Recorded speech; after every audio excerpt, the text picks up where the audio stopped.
Well, here it is. After over a decade of waiting, us SimCity fans have finally got what we wanted. The next flagship game in the SimCity franchise, Cities: Skylines. At least it should be, if you ask me, because Skylines sets out to be everything SimCity 5 should have been, and I'm still in denial that that game ever happened. And just to clear up any confusion, this is not a SimCity game, and this also has nothing to do with the Cities XL series by Focus Home Interactive. This is a completely different game from different people entirely. Skylines is a game for PC, Macintosh, and Linux, published by Paradox Interactive and developed by Colossal Order, the Finland-based team that also made the Cities in Motion series.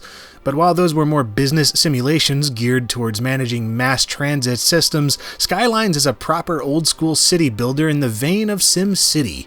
As a SimCity player since the 1989 original, I was chomping at the bit to get my hands on this thing. Paradox sent me an early review copy that I've spent about 40 hours on so far. Does it succeed in its goal of topping SimCity? Let's find out. Cities Skylines begins with the main menu, and get this, there's no requirement to sign into a server in Antarctica to play. In fact, there's no multiplayer at all, and that is fine by me. Starting a new game prompts you with 9 pre-made maps to choose from based on different environmental themes, resource allocations, and outside connections. Name your city and choose what side of the road traffic should drive on, and it's time to get this zoning party started. As is tradition, you start with a blank plot of land and a set of tools at your disposal. Generally, the goal is to build a city, grow it as big as you like, and make sure that it doesn't die. You have a single highway connection to start out with, which acts as the first of many entrances to your city. Use the road tools to draw some roads, and you'll see that you're supplied with groups of tiles extending from either side of them. These tiles can be filled with 3 types of zones: residential, commercial, and industrial, which will become homes, shops, and factories. Although more of them will come into play later on, like high-density residential and commercial zones, as well as office zones, the central system of RCI demand is very much the core here. The more demand for a zone you have, the more people will move in to fill those zones, so you'll want to balance their placement with the other needs of the city, like power, and you've got the standard assortment of coal, oil, wind, solar, hydro, and nuclear power plants that unlock at different points in the game. Water is also needed, which you source by placing water pumps and towers, as well as water pipes that must be laid underneath the city. Sewage is the third main need to fulfill, which at first is just a big set of pipes that vomit pollution into your water supply, but later on can be replaced with proper water treatment facilities. And much like newspapers in games past, you get a constant information update from this Twitter-like app called Chirper, which was useful for about 5 minutes before I turned the thing off.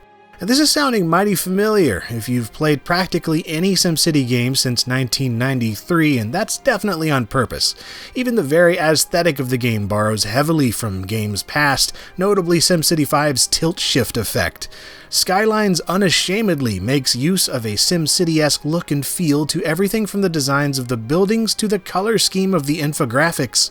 In fact, this is about as shameless a clone as you can imagine, but you know what? Calling it a SimCity clone is doing Skylines a huge disservice because, unlike that game, this doesn't suck. Skylines truly is a game that's greater than the sum of its parts, whereas SimCity 5 and Cities XL, for instance, were the polar opposite.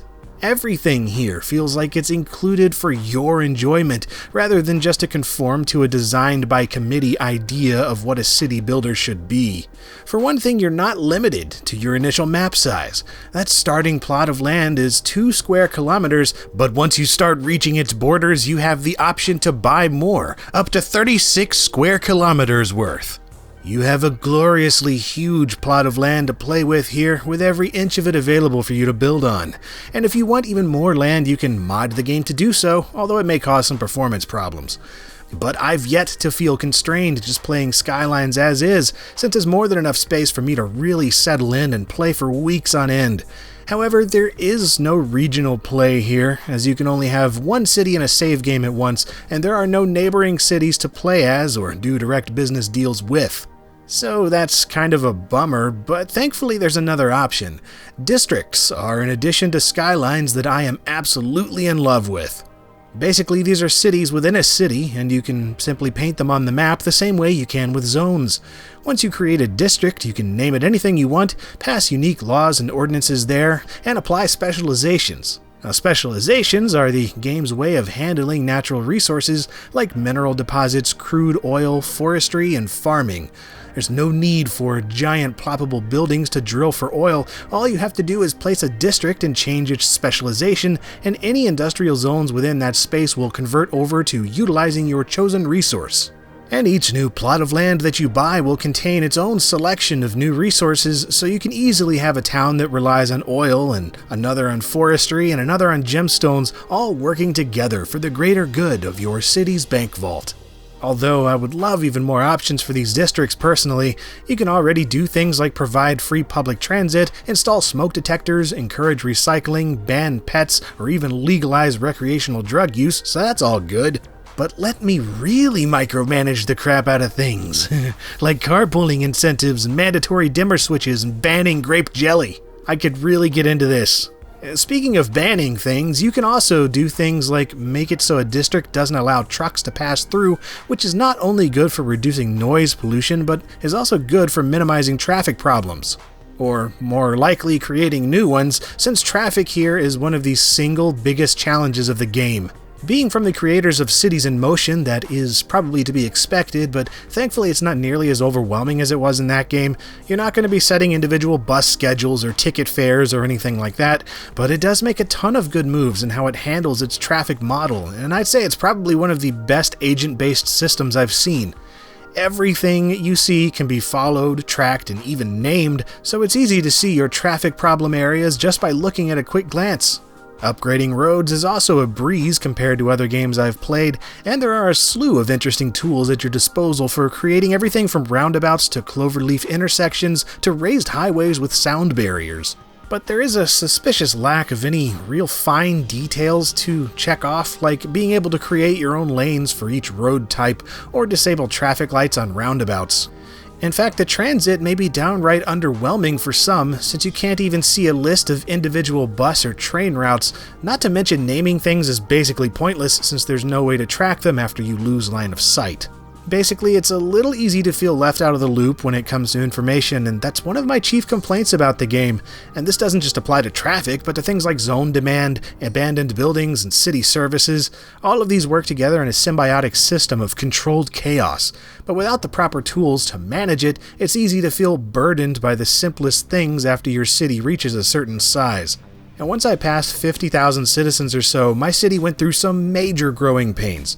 And part of this was caused by my own negligence and naivete, but most of the time I felt like it was because I wasn't told what was going on and had to really break everything down via trial and error. For instance, your city not only has healthcare, but death care. So hospitals are just as important as cemeteries and crematoriums, which are constantly sending out hearses to pick up the dead. That's all well and good, but the thing is, if a single person dies and they're not hauled off in time, then the entire building they were in is abandoned and must be demolished. Seriously, it can be a 100-story skyscraper, but if a person on floor 42 dies of old age, then everyone moves out, so you have to tear down the entire building. So you'd better have decently optimized traffic flow, or basically everything in your city is going to fail. Here's an example of the domino effect that really quickly takes place, where you have a single person that dies, but the hearse can't reach them in time, so the building is abandoned. Then the building catches fire because it's an increased fire hazard, but the firemen can't get there because they're caught in traffic with the hearses. Then the building burns down and criminals start moving in because the land value decreased, and then you've got more police cars on the road, which only adds to the initial traffic problems you had in the first place. It's a vicious cycle that gets out of control fast if you're not keeping an insanely close eye on things, and I would prefer to see some of this information displayed more clearly. Being able to see a service building's area of effect and vehicle routes would be great, as would an indicator of why a building was abandoned, because abandonment is a red flag for all sorts of things, not just dead bodies. At the same time though, once I started to figure these systems out, the challenge in fixing them is hugely rewarding. Games like Cities XL and SimCity 5 were entirely too easy, and if you screwed those cities up, that was a real feat of ineptitude. Here, a doomed city can arise from something as simple as building a couple intersections instead of a multi-lane traffic circle, and that's kind of awesome. But while we're on the subject of small gripes, why can't I edit the terrain during gameplay? On most maps, it's no problem since you want flat land, but on those with geographical challenges, even just some basic terrain smoothing tools would be great, as would a way to place trees using a brush tool, since placing them individually is super tiresome. Also, why is there no day-night cycle? You do get some neat features to adjust the color palette of the game, but it'd be nice to be able to see my city at night just for an occasional change of scenery. But another nice thing is that if you tire of the prefab maps, you can try the built-in map editor. This immediately made me realize just how much I missed being able to edit the terrain in SimCity 5. These tools are intuitive and powerful, just as they should be, letting you create anything you'll find in the pre-made maps and play freely with the game's dynamic water simulation. Though I do wish you could at least use some of these tools while you're building cities, as you can only do this externally before you start playing. There's also an asset editor, which reminds me of the old SimCity 2000 Urban Renewal Kit. Here you can edit existing buildings, roads, and objects, or you can import and create your own using external 3D models. And this all ties in with the Steam Workshop feature of the game, which allows you to share and download mods and custom content. They've made it so that just about every aspect of the game can be modded. There are even some included mods from the developers, which act as cheats in difficulty settings in lieu of more traditional menu options. Yeah, let me just say it. This is the game that I've been craving since SimCity 4. Even with my complaints, since really they're just drops in a sea of truly satisfying gameplay. This is the kind of game that I can play for so many hours at a time that when I leave, I start seeing zone layouts on my ceiling and traffic patterns in my cereal. Just give me a pot of coffee and watch me while away dozens of hours creating the perfect balance of land value, city services, and mass transit systems and be completely content. It's blissful, stressful, and compelling on a level that few games ever achieve for me anymore. There are so many details that I truly dig, like the way you can paint zones with different brushes, the sweeping orchestral soundtrack, the guidelines that appear when placing roads, the fact you can flood your city if you dam a river improperly, the way each zone has buildings that fit into any plot shape, and on and on. And it runs pretty great too. Even when surpassing 100,000 citizens, it's still played solidly with minimal frame rate issues on both my desktop and laptop. Colossal Order has pulled off a colossal order indeed. They made a better SimCity than Max's could, requiescat in pace. And all this with a comparatively small budget, a team of 20-something people, and the Unity engine. Just wow! Cities Skylines is a total slap in the face to SimCity 5, and man is it a great thing to behold. And finally, the whole game costs $29.99. You heard me, you get twice the game at half the price. Folks, this is what I like to call doing it right. They could have charged double, and I still would recommend it, but for $30, are you serious? This is a top-notch game at a bargain launch price, and it makes me want to cry tears of joy. If you've longed for another great city builder like I have, or simply want to try one out for the first time, I don't hesitate at all in saying Cities Skylines is a superb choice.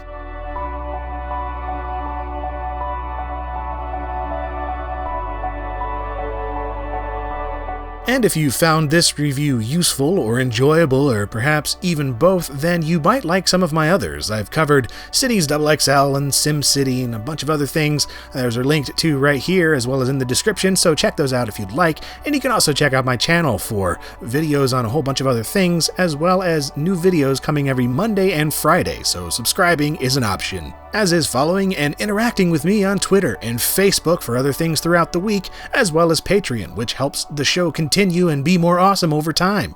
And as always, thank you very much for watching.